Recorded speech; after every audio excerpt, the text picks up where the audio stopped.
Time now for Perspective, and the Maghreb-Orient They Leave book festival takes place in Paris this weekend. It focuses on literature from Northern Africa and the Middle East. I'm joined now in studio by one of those taking part in the festival. Jérémie Dres is author of the graphic novel The Day I Met Bin Laden, which features testimony from two men who travelled from France to Afghanistan in the spring of 2001, just months before the terror attacks of 9/11. Thanks so much for being with us here this morning, Jérémie. Thank you for inviting me. Take us back to the spring then of 2001 and give us a little bit of information about these two men who travelled from near Lyon to Afghanistan and ended up in an Al-Qaeda training camp. Tell us how exactly that happened. Yeah. So these two guys, Mourad and Nizar, they were coming from the suburb of Lyon called Vénissieux, which is kind of projects, I would say. And so they didn't have so much perspective at that time. They had they were 18 and 20, so young guys, like we could see later for Syria.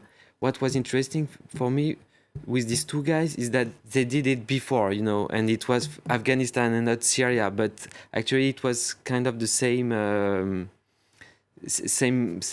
goal, same purpose, same reason somehow, like to be in a really close-minded world, the project, no perspective.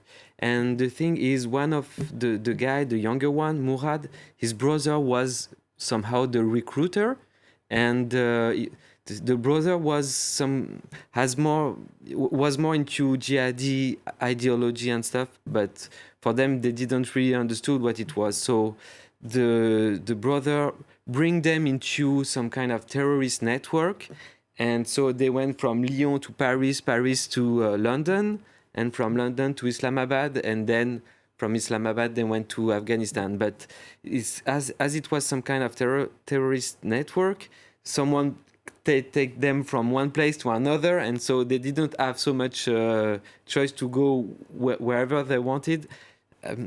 When they say yes, then after that was all, and they ended up, as you said, in a training camp in close to Kandahar. So that was the Al-Qaeda facilities camp. And how long did they end up staying there? And I guess the question that might come to mind when we look at the title of your book: did they actually meet Bin Laden?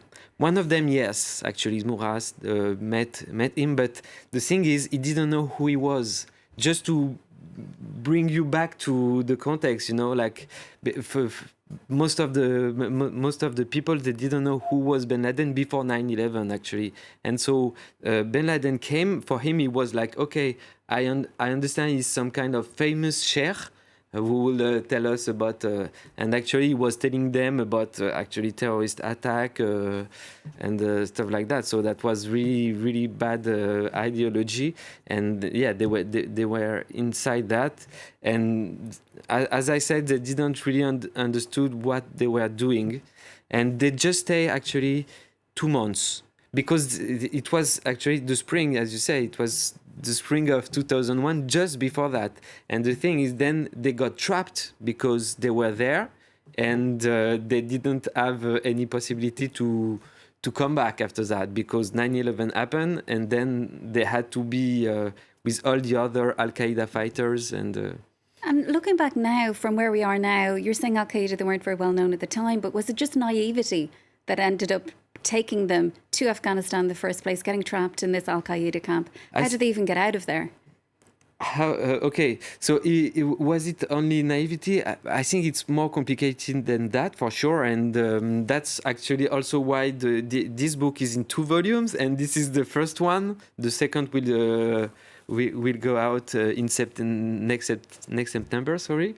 And so, yeah, you have to explain really the context, how they grow up there in the project without perspective, and how finally you decide that your perspective is Kandahar. Somehow that's really strange.